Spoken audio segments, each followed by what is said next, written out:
Good morning सबैजनालाई। आज चाहिँ शनिबारको दिन मेरो चाहिँ म्याक्सिमम विकेन्ड चाहिँ म बारीमै बिताउने गर्छु। अनि आज पनि बिहानै यसो बारीमा गएर हेरेको काँक्राको पातहरू चाहिँ झपक्क भएको रहेछ अनि कोही कोही चाहिँ बिग्रिसकेको रहेछ। बिग्रेको पातहरू चाहिँ छाटेर काटेर चाहिँ मैले हाम्रो कम्पोस्टिङमा हालिदिएको। अब यो बिग्रेको पातहरूले चाहिँ न्युट्रिसन सोच्ने भएको भएर चाहिँ काटेकै राम्रो। अनि यो मल चाहिँ हाम्रो अर्को वर्षको लागि रेडी गरेर राखेको। अनि यो माथि छोपेर राखेको चाहिँ स्याउ हो, चराले खान्छ भनेर छोपेको। अनि यसो फर्सी हेरेको, फर्सीको मुन्टा खाने बेला भइसकेको रहेछ। यो चाहिँ हाम्रो यो इयरको चाहिँ सेकेन्ड लट भनौँ फर्सीको मुन्टा राम्रै आइरहेछ योचोटि। अनि यो मुन्टा टिप्दा टिप्दै चाहिँ यसो भित्रभित्र हेरेको फर्सीहरू चाहिँ टन्नै फल्न लागिसकेको रहेछ। अब विकडेजमा चाहिँ पानी मात्रै हाल्न भ्याइन्छ, त्यो भएर भित्र हेर्न भ्याइँदैन।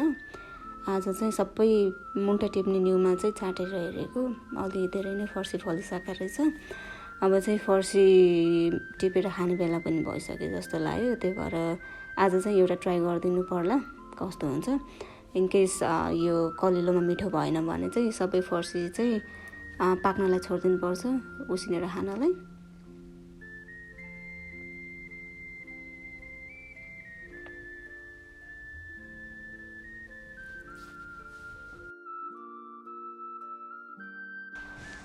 अब चाहिँ पालो गोलभेडा चाहिँ लगभग सबै पाकिसकेको रहेछ। आज चाहिँ यो पाकेको गोलभेडाहरू सबै टिपेर काटेर चाहिँ घाममा सुकाइदिनु पर्ला। सनड्राइड टोमेटो चाहिँ स्टोर गर्न पनि सजिलो अनि लङ टर्म युज हुने भएको भएर चाहिँ गोलभेडा खेर जाँदैन भनौँ न। त्यही भएर लास्ट इयर पनि त्यही गरेर अहिलेसम्म युज गरिरहेको थियो। अब यो वर्षको पनि स्टोर गरेर नेक्स्ट इयरसम्मलाई युज गर्न हुन्छ। योचोटि चाहिँ हामीले ह्यान्ड पोलिनेसन गर्न सिकेको भएर चाहिँ एउटै बोटमा एकदम राम्ररी त्यति गरेर फलिरहेछ। यो चाहिँ भ्यान्टा फुलिसक्यो अनि यो क्याप्सिकम पनि खानलाई रेडी भइसकेको रहेछ, त्यही भएर टिप्दिएको।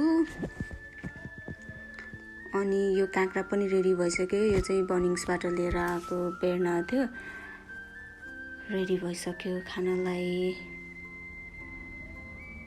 यो चाहिँ थाई चिल्ली एकदम राम्रो फलिरहेछ योचोटि। यो चाहिँ पिरो पनि मिठो पनि एकदम राम्रो हुन्छ, पाकी पनि सक्यो योचोटिको। यो चाहिँ लोकल नेपाली काँक्रा एकजना दाइले ल्याइदिनु भएको बेर्ना चाहिँ एकदम मजाले फलिरहेछ। अनि काँक्रा टिप्दा टिप्दै यो चेरी टोमेटो पनि पाकिसकेको रहेछ, त्यो पनि टिप्दैको एकदम झपक्क फलिरहेछ। अनि यो चाहिँ हाम्रो बारीको स्पेसल डल्ले खुर्सानी, यो चाहिँ हामीले 18 महिनामा फलाएको। अनि आजको तरकारी चाहिँ यति नै भनौँ। धन्यवाद सबैलाई।